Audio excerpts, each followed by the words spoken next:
Hey friends, Jill here and welcome back to Whispering Willow Farm. If you are new around here, welcome. A little bit about me and my family.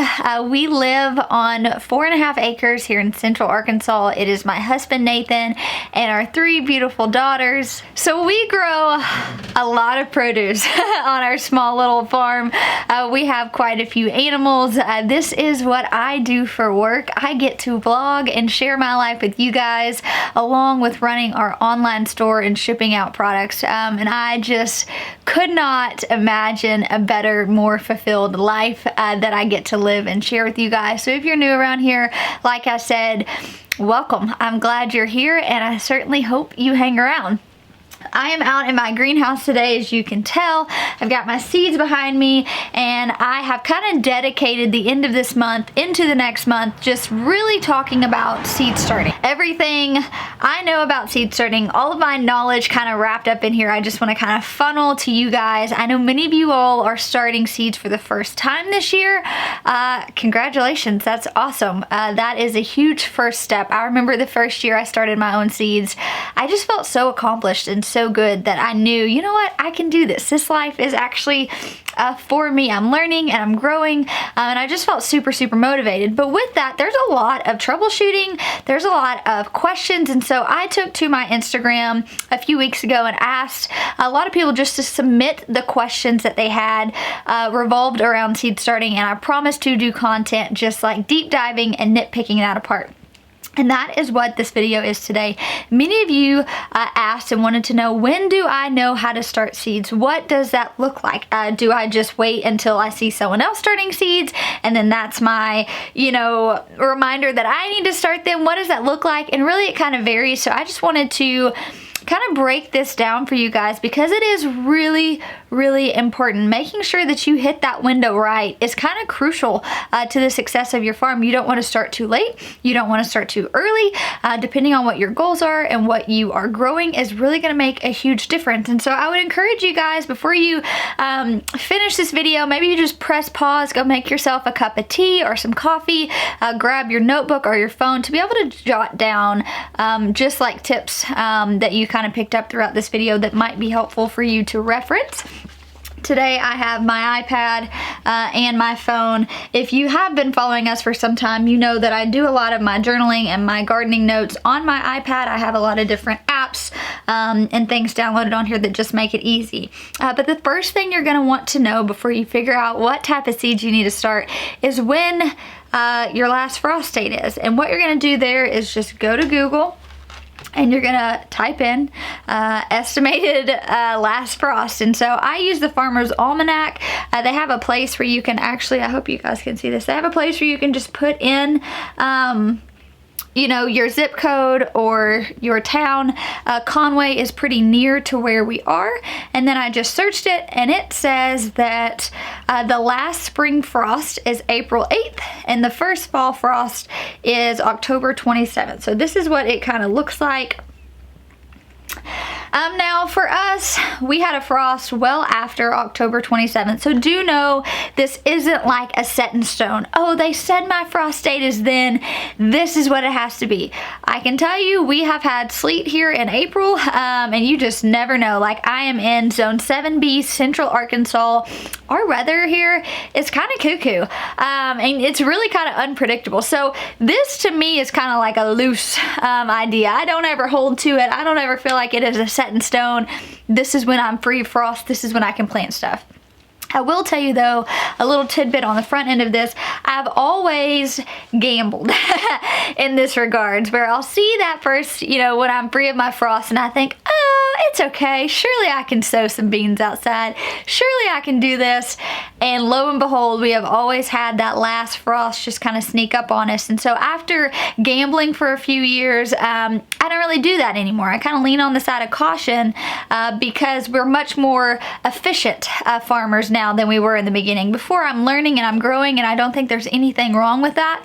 If you are one of those gamblers, hats off to you. Like, that's okay. I think it's really important to kind of go back and reference why you're doing this, what your reasoning is, and if you have room to kind of gamble, then by all means, if you have enough starts where you can put them out and see, and if they ended up being killed by the frost, you've got more to replace them.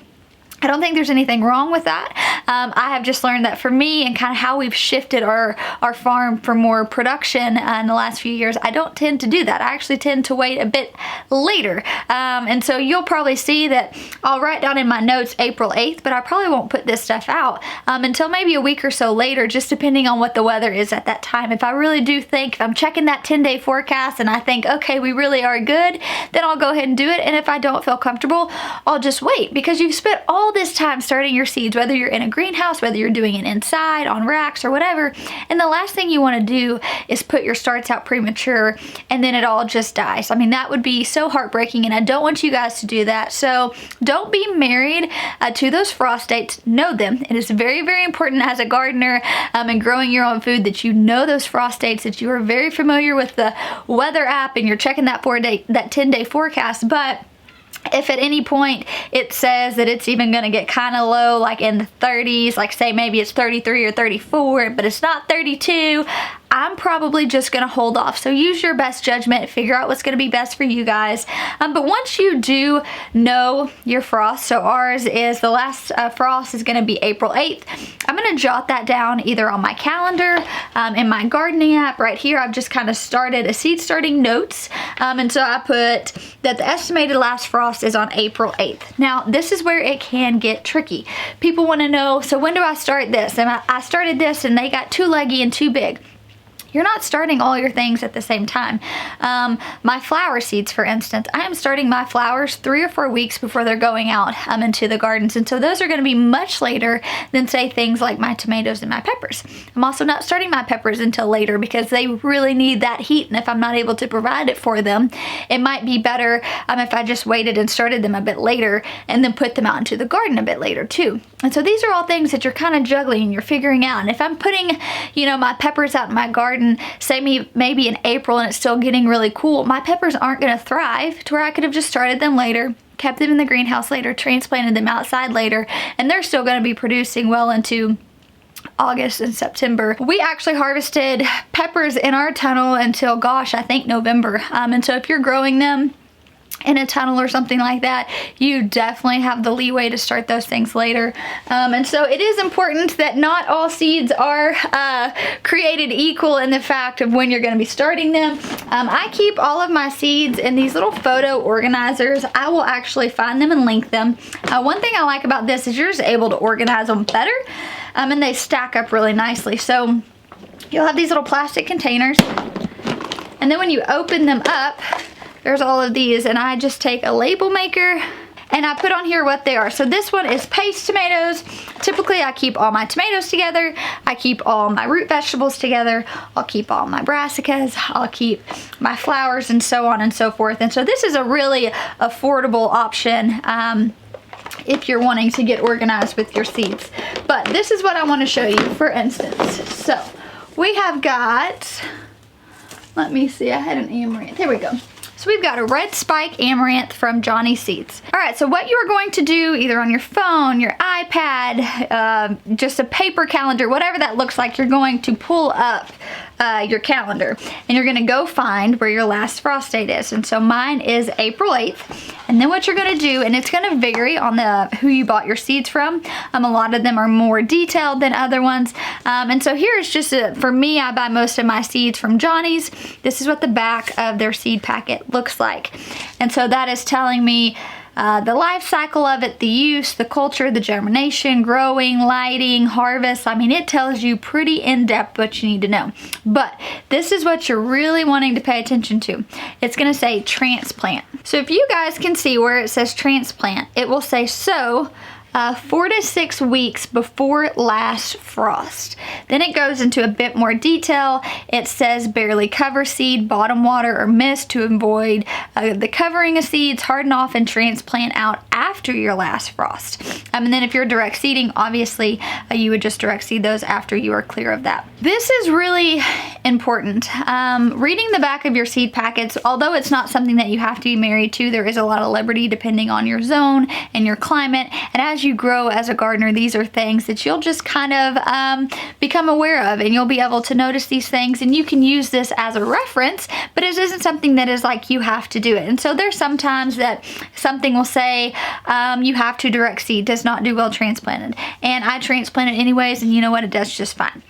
So that is something that as you grow as a gardener, you will kind of find those tricks and see what works best for you. So I do encourage you, when it comes to knowing when to start them, this is pretty good that you need to do what the seed packet says, but no, there can be some liberty in that as well. So it says sow 4 to 6 weeks. Usually for me, I am always going to go with the 6 weeks instead of the 4, and that is just because of a hiccup. I want to give myself enough time instead of running too short. So that really just does depend. Say maybe I had some older seeds, or maybe I just had a low germ rate, and so I started those 4 weeks before, and then it took forever to germinate, and then I ended up being behind. So if it says between 6 and 10 weeks, between 4 and 8 weeks, I'm always going to start usually on the side of 6, 8, or 10 instead of the 4 or whatever. So I went to my April 8th. We're gonna count back 6 weeks, so that's what you're gonna do. You're gonna go to your calendar and you're gonna count back 6 weeks. So I've got 1, 2, 3, 4, 5, 6. So this says that I should be starting my amaranth the last week of February. What I'm going to do is I'm going to jot that down. I'm going to pick a day that I'm starting my amaranth seed, and I'm going to write start amaranth on this day. One thing you can do too that I have found very helpful is you group them together and you put a post-it note, start this day. And everything that needs to go started on this date is grouped with that post-it note and rubber band. You need to figure out an efficient system. Well, I recommend you figure out an efficient system. Okay, so here's the deal. There is something freeing about just being willy-nilly and just going with the flow and just beating to your own drum. Trust me, I am right there. Those of you who know me know that is very much so me. I can be a little scattered butterfly sometimes. But when I really tried to shift my farm to production and efficiency, I realized that the willy-nilly had to come to an end. So I leave that for things like doing the dishes, laundry. I can be willy-nilly. I can do that whenever, a little bit here, a little bit there. It doesn't have to be super science. I don't have to have a certain day I do laundry. It's just kind of whenever I'm feeling it, whenever I'm not, I do it or I don't. So that can fly in some regards. If you are watching this video right now and you want efficiency on your farm, you want production on your farm, I do really honestly think that you have to have these systems in place because it does make or break it. And also too, when you're coming at this like me, if I'm spending so much time redoing the same thing because I didn't put an efficient system, I'm wasting my time and I'm essentially losing money. And so if you're coming at this where you're wanting to sell your produce, if you're wanting to do, have a farmer's market, something like that, efficiency is going to be key. You have got to think about your time. And I remember when I was starting out, I would just wake up and I'd sow some seeds this day and I'd sow some seeds that day, and then I sowed some more, and then I panicked and I'd even sow more, and there was no sort of system in place. And I spent so much time doing something that could have taken me half of the time had I just went through and everything that needed to get started on February 28th, I grouped together and I started that. Everything that needed to get started the week before, I grouped together and I started that day. And when you put those little systems in place, it makes a huge difference. And honestly, when you're not spending so much time and you're not constantly feeling behind, you're actually motivated to do it. And so I have found that it helps me to be a better gardener when I'm efficient and productive, and it makes me just feel super accomplished. Like, hey, I got a clean system. Like, I feel good about this. So, like that amaranth said, start 4 to 6 weeks before. We're gonna grab a tomato. We're gonna find a tomato plant in here. All right, so here I have got a Sunrise Bumblebee Cherry Tomato from Baker Creek. And on the back, it says start indoors 6 to 10 weeks before last frost. Heat mat helps to warm the soil and speed up germination. So that's 4 to 6 weeks. Same principle is gonna take place. You're gonna open up your calendar. You're gonna know your password. You're gonna go back to that original date and I'm gonna count back. So I've got 1, 2, 3, 4, 5, 6, 7, 8, 9, 10.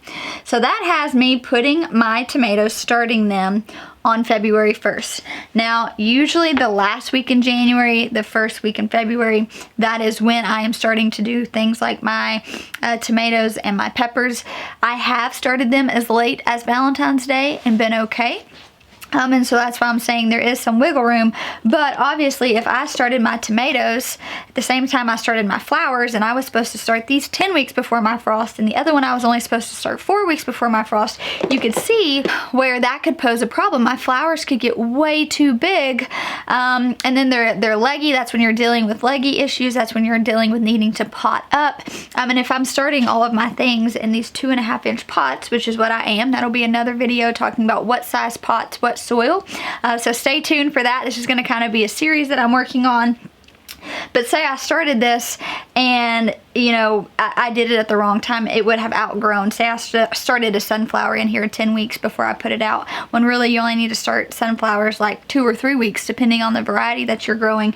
You could see that could pose a lot of problem, and that they would run out of all the nutrients in the soil because they were just in there way longer than they needed to. So it is important to know. Same if you're growing flowers. We are kind of transitioning into flowers. We have been transitioning into flowers here on our farm. I absolutely love it. Flowers are some of my favorite things to grow. But it is a lot different, and you don't have to start them near as soon as you do your vegetables. So we have here, yeah, so with all these sunflowers from Botanical Interest, it is saying you start 2 to 4 weeks. Usually I'm starting those 2 weeks just because sunflowers grow so quickly. Same with zinnias. I'm usually starting my zinnias 3 to 4 weeks before I need to put them outside. A lot of these flowers too, with your, you know, your zinnias or your sunflowers, you can just direct seed these things. All of my beans I'm direct seeding, my cucumbers I'm direct seeding. And so kind of know the things that you're going to direct seed and the things that you are going to be starting. You don't have to start it all. I would actually recommend that you don't start the things that need to be direct seeded, because one, you would just be wasting time and soil and resources when you could just put them in the ground and they would do great. So for us in the vegetable garden, like I said, all of my root vegetables I am just direct seeding. So that would be carrots, beets, radishes. I'm going to be direct seeding our cucumbers. I'll be direct seeding beans. So things like that, definitely just wait till you're clear. They germinate super fast and they grow really quickly. So it's not one of those things that's taking a really long time to get established. Then you don't have to worry about the hardening off process or anything like that. So I hope that this kind of clears up to you guys. Being familiar with the back of your seed packet, super important. Being familiar with what you're growing and knowing when you need to start them is super important. I mean, also just don't be discouraged. If you do it and you fail, I am here to tell you that is part of the process, and it can actually be a beautiful learning experience. And I know this from experience because I have failed so many times, but you can do it. So be encouraged by that.